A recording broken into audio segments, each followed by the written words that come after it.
Democrats continuing to pound on House Intelligence Chairman Devin Nunes, accusing him of being a stooge of the Trump administration for revealing documents that suggest the Obama administration spied on Trump and his associates. White House Press Secretary Sean Spicer blasted the press for vilifying Nunes while ignoring the substance of that story. Here's part of it. You seem to be really focused on who showed up where and what door they went in and how it happened. To answer your question, yes, it's appropriate for a member of Congress to contact someone who has contacted him according to some of these reports. I don't know the answer to that, but if you're asking me, is it appropriate for a member of Congress to come over here? As Chairman Nunes has said himself, he wasn't hiding or roaming. He was asked to come over here by an individual. He came over, which happens daily. He was asked to go somewhere. He went there. He is cleared. And nothing that is inappropriate, and exactly the opposite. What he did, what he saw, and who he met with was 100% proper. Well, so the question is, why is the press focused on what Nunes did and not what he apparently revealed? Well, Congressman Sean Patrick Maloney is a Democrat. He represents New York, and he joins us tonight. Congressman, thanks for coming on. My pleasure. So here's what I think the chairman of the Intel Committee is telling us. I want to put it on the screen for our viewers who haven't been following this. First, he says there are dozens of documents gathered by intelligence agencies run by the Obama administration with information about Trump officials. Second, the information these documents contain was not related to Russia or the investigation about Russia. Third, while many of these reports did mask the identities, redact the identities of the people in them, they were written in ways that made it clear who was being talked about, including Trump officials. In at least one instance, fourth, a Trump official other than Mr. Flynn, General Flynn, was outright identified. And these documents circulated at the highest levels of government. So to sum up, it looks like pretty clear, at least from what the chairman of the Intel Committee is telling us, the Obama administration spied on the Trump transition and campaign. Why is that not a big deal? Well, I'd be very careful about throwing around that accusation. There's no evidence of that, and if there is, we should have it out in the open for all to see. But it shouldn't get in the way of the very serious investigation of what the Russians were doing in our election. No, so I'm sorry, I'm not going to let you move right on to Russia before answering the question, which is, the chairman of the House Intelligence Committee said he saw this week documents collected by the Obama administration's intelligence agencies that pertain to Donald Trump and his associates. That is a big deal, is it not? Are you saying that he's lying about that those documents don't exist?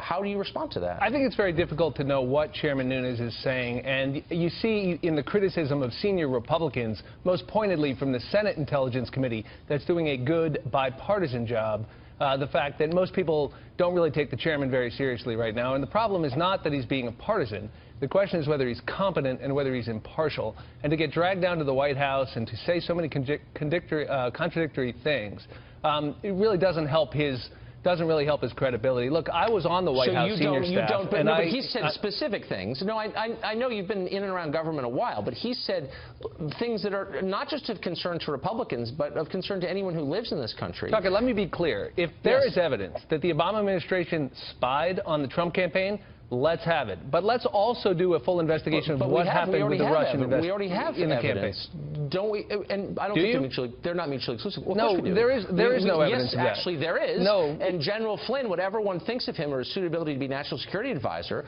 we know that a conversation he had with a Russian official was recorded and then leaked illegally. He was destroyed by it. Well, so I'm glad that's a crime. I'm very glad you mentioned that. We do know that there was an investigation going on. The FBI director has told us they're investigating collusion between the Trump campaign and the Russians. And we do know that Michael Flynn was talking to the senior Russian spy in the U.S. and lied about it. That's why President Trump fired him. That's why he's under threat of criminal prosecution and seeking immunity. That's very, very different from someone spying on the campaign. That's called an investigation of Russian influence. Right. Okay. We should want that. Thanks for clarifying. So I just want to make totally clear that I understand what you're saying. You're saying it's okay for an intelligence agency to listen to an American citizen, transcribe the conversation, which is classified, and then leak it to the press. No, I didn't say that. That's a felony. But so what are you saying? No, I didn't say that. Are you going to take a breath to at least acknowledge that's a crime and wrong, or no? Well, you don't know that a crime has been committed, except possibly by Michael Flynn. No, let me finish. The fact is that there are legal ways for the FBI, in the course of a counterintelligence operation and investigation, to lawfully examine the communications of Americans with foreign nationals like Ambassador Kislyak. That's not spying, Tucker. That's called enforcing the law and protecting us from people who are betraying the country. As you know, we've been through this before. You're willfully ignoring what I'm asking you, which is it okay to make that information public? And you know as well as I do that it's not. It's a crime. No, it's not. No, so that's wrong. Why just elide over that rather than just stop and say the obvious thing? I didn't elide it. I just agreed with you. Okay. But it doesn't make what General Flynn was doing right. That's why Trump fired him. That's why he's facing criminal prosecution. You should care about that, too. There are many things that General Flynn did, taking money from foreign governments, I think are not only wrong but appalling and make him unsuitable for that job. So well, it's glad to hear you come around to that, because until recently he was the National Security Advisor. Look, here's the point. You have intelligence agencies that are operating independent from the elected officials whose job it is to oversee them. They are refusing to turn over information to the intel committees, which, again, provide oversight over them. And you are saying nothing because it suits your partisan ends. And I'm really saying, as a member of Congress, shouldn't you be raising alarm about this? No. You careful. I wouldn't go, just maligning our intelligence professionals. They're good people who are patriotic and protect our country. Well, you should be careful, and if they're asked for something, they'll turn it over. Someone leaking classified information is wrong. I agreed with you on that. I still agree with you on that. You're not listening to members of your own party. Because, as you know, Adam Schiff, who's the ranking Democrat on the Intelligence Committee, has complained publicly that he cannot get information pertaining to the Russia investigation from the FBI. Nunes has said the same thing. You've seen Harry Reid say the same thing about the CIA. In case after case, members of Congress whose job it is to oversee these agencies can't get the relevant information. Well, and that's, I guess, okay with you because you're mad at Trump, but it's a problem long term, is it not? No, of course it's not okay with me. And in fact, the FBI director did testify in front of Adam Schiff's committee in response to that request, and the agencies have been highly responsive both to the Senate and the House committee, and they should continue to be so. And anyone in those agencies leaking something that's classified as breaking the law. Now, having said that, let's get into why Michael Flynn is facing criminal prosecution and what the heck was going on between the Trump campaign and the Russians, because the FBI is investigating collusion, and it'd be great if you took that seriously, too. Okay. I do take it seriously, and in fact, I have asked in a very specific way the ranking Democrat on the House Intel Committee to explain the question, and that is the hacking of John Podesta's Gmail account and the Democratic National Committee. And he said to me, and everyone else says, and I've heard you say many times, that was done by the Russian government, by the Putin regime. And I asked him very specifically to tell me how he knows that, and here's what he said. Watch this. Can you look right into the camera and say, I know for a fact the government of Vladimir Putin was behind the hacks of John Podesta's email? Absolutely. The government of Vladimir Putin was behind the hacks of our institution and the dumping of information. Of John Podesta's email. Not only in the United States, email. But also in Europe. Okay, you're not, you know what, you're dodging. And Tucker, no, look and say, I know they did. John Podesta's email, they hacked And those. I think that Ronald Reagan will be rolling over his grave at your carrying water for the Kremlin. I'm not carrying water for the Kremlin. You're a sitting member of Congress on the Intel Committee, and you can't say they hacked. You're gonna have to move your show to RT Russian television, because you know what? This is so beneath your office because it's so dumb and you're being duplicitous. I'm asking you, did they hack Podesta's emails? And you can't say it. Insults like that, Tucker. You just said I was carrying. You said I was carrying water for Putin. That's pretty hilarious. You know, when you essentially are an apologist for the Kremlin, that's what you're doing. I'm an one last time, Congressman. Look into the camera and say they hacked John Podesta's emails. We know for a fact that Putin's government did that. You can't, and you know you can't, and you're hiding behind weasel words. It's a really simple question, Congressman. Right. Do you have evidence that Putin's government hacked John Podesta's emails? That's the core question. And instead of answering it, he called me a water carrier for the Kremlin and a tool of Vladimir Putin. He could not answer that question. I'm hardly a water carrier for Putin.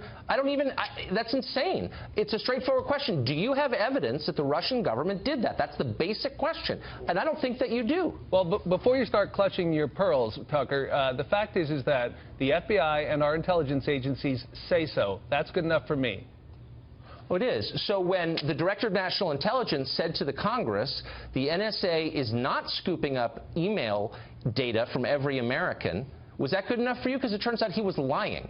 When the head of the CIA said, no, we did not break into Senate email accounts, was that good enough for you? Because he was lying too. So maybe as a member of Congress, you should get actual facts before going out on a limb. Tucker, on, you on are the only say. person I know, including most senior Republicans on the Hill, with whom I work and have a lot of respect for, who are so skeptical of our own intelligence agencies. Our own intelligence. No, you can be skeptical, but when all of the intelligence agencies uniformly and unanimously and the FBI tell us that these actions were undertaken by Russian actors. So don't ask any more questions at that point? You can ask all you want. So I'm asking you, I'm telling you it's good enough for me. It's really simple. Have you seen any evidence at all?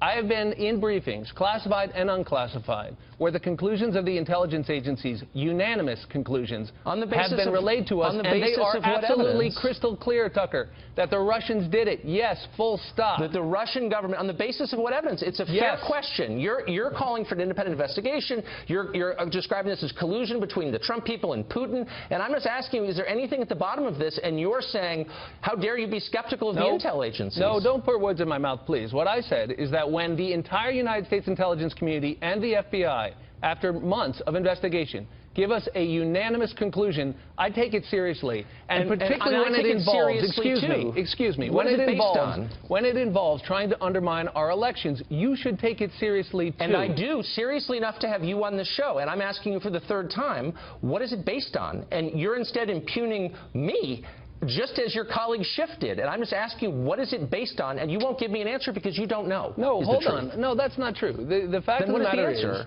the matter is that I can't relate to you classified information. But what I can tell you is what has been publicly reported.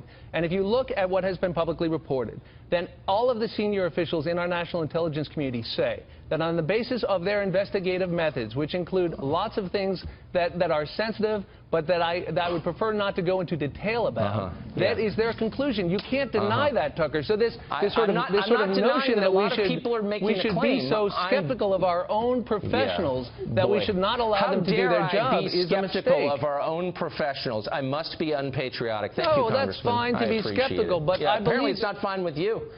Thanks for joining us.